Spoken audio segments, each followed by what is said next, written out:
தமிழ் சினிமாவுக்கு இந்திய உயரம் கொடுத்தவர் மகேந்திரன். செயற்கை நாடக பாணியில் இருந்த தமிழ் திரைக்கலைக்கு செவ்வியல் தன்மை கொடுத்தவர் மகேந்திரன். இன்றைக்கு புதிய தலைமுறை இயக்குனர்களின் காட்சி படிமங்களுக்கு காரணமானவர் மகேந்திரன்.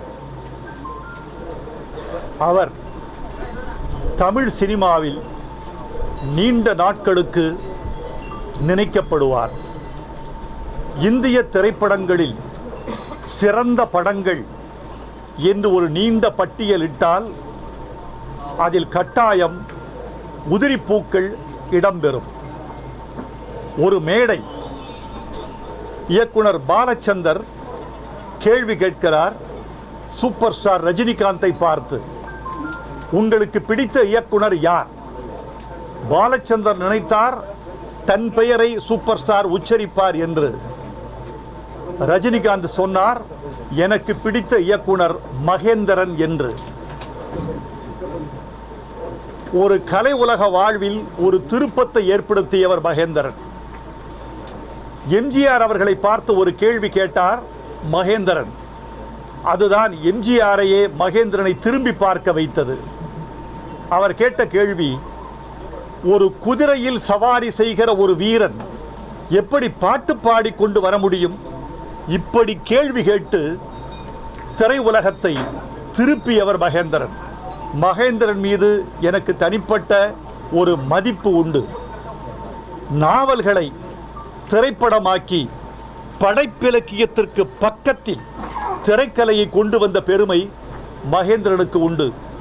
அவரது முள்ளும் மலரும் உமாச்சந்திரன் எழுதிய நாவல், அவருடைய உதிரிப்பூக்கள் புதுமைப்பித்தனின் சிற்றன்னையை தழுவியது. இப்படி படைப்பிலக்கியத்தையும் கலை இலக்கியத்தையும் ஒரே சம அந்தஸ்துக்கு கொண்டு வந்தவர் நம்முடைய மகேந்திரன் அவர்கள். எனக்கும் அவருக்கும் தனிப்பட்ட ஒரு உறவு உண்டு.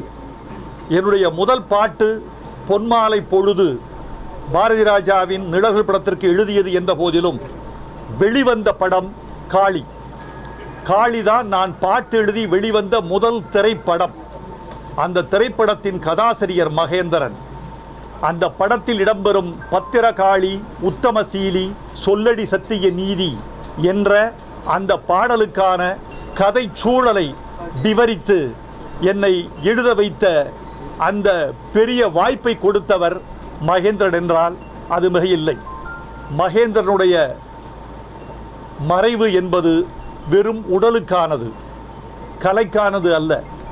தமிழ் சினிமாவுக்கு நிறைய மறதி இருக்கிறது. தமிழர்களுக்கே நிறைய மறதி இருக்கிறது. மறக்கப்படக்கூடாதவர்கள், மறதியின் வெளிகளை தாண்டி நினைக்கப்பட வேண்டியவர் மகேந்திரன். அவர் புகழ் நீடு வாழ்க. அவர் இழந்து வாடும் கலை அன்பர்களுக்கும் குடும்பத்தார்க்கும் என் ஆழ்ந்த இரங்கலை தெரிவித்துக் கொள்கிறேன்.